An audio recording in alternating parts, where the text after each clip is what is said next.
हरिओम, राम राम।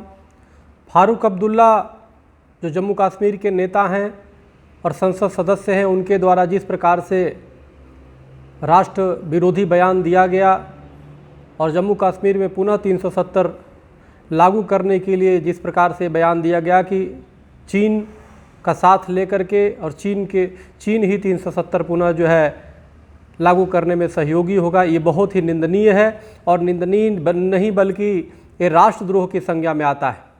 ये बहुत ही दुर्भाग्यपूर्ण है कि एक देश का संसद का सदस्य होके जो देश की सुरक्षा लेता है, जो देश का अन्न खाता है, जो देश के हम लोग के टैक्स से दिए हुए जनता की टैक्स से उसको वेतन मिलता है और सुरक्षा मिलता है, और वो व्यक्ति उस देश का नाम ले रहा है, चीन का नाम ले रहा है, जो हमारे देश का दुश्मन बना बैठा है। आज कोरोना काल में जो कोरोना पूरे विश्व में फैलाने का काम किया, हमारे लाखों से अधिक लोग मर गए भारत में, उस चीन के समर्थन की बात कर रहे हैं 370 के लिए। उस चीन का समर्थन की बात कर रहे हैं जिसने हमारे 20 सैनिकों को अभी सीमा पे मार दिया, और कितने रोज़ घायल हो रहे हैं, और हमेशा तनाव बना हुआ है सीमा पे, जहाँ पे सरकार पूरी तरह से लगी हुई है चाइना से लड़ने में। पूरे देश के लोग एक साथ खड़े हैं, और वहाँ पे फारूक अब्दुल्ला जैसे एक नेता का इस तरह से बयान, एक संसद सदस्य का इस तरह से बयान बहुत ही दुर्भाग्यपूर्ण है और राष्ट्रद्रोह की संज्ञा में आता है। अतः हम मांग करते हैं केंद्र सरकार से, लोकसभा अध्यक्ष से मांग करते हैं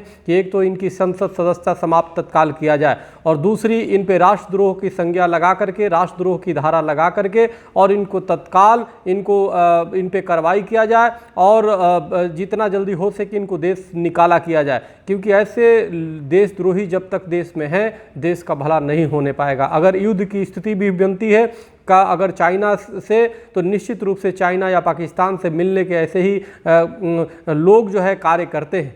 युद्धों में कभी नहीं हारे, भारत का इतिहास रहा है, युद्धों में कभी नहीं हारे। हम डरते छल छंदों से, हर बार पराजय पाई है अपने घर के जय चंदों से। इन जय चंदों को हमें पहचानना होगा, और समय रहते अगर इन पे कार्रवाई नहीं की गई तो याद रखना हमारी देश के लिए, संप्रभुता के लिए बहुत ही खतरनाक साबित होंगे, देश की एकता अखंडता के लिए बहुत खतरनाक होंगे। आज जिस समय विषम परिस्थितियाँ बनी हुई है देश में, हमेशा चीन तनाव पे हो रहा है। कहाँ तक भारत के सैनिकों के साथ खड़ा होकर के फारूक अब्दुल्ला को साथ देना चाहिए, देश की एकता को दर्शाना चाहिए, तो चाइना का सहयोग मांग रहे 370 लागू करने के लिए। इससे बड़ा दुर्भाग्यपूर्ण कुछ नहीं हो सकता, इससे बड़ा घटिया राजनीति कुछ नहीं हो सकता, इससे बड़ा राष्ट्रद्रोह कुछ नहीं हो सकता। ये सीधे सीधे देश के अस्मिता के साथ खिलवाड़ है, और देश के दुश्मन को मिल करके हमारे शहीदों का अपमान है। इसलिए तत्काल इन पे सख्त से सख्त केंद्र सरकार और प्रदेश सरकार कार्रवाई करे,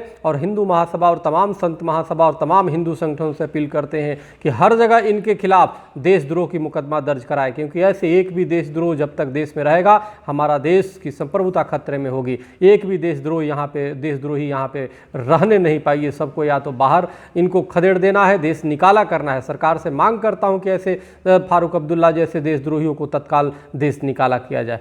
बहुत बहुत धन्यवाद। हरिओम, राम राम।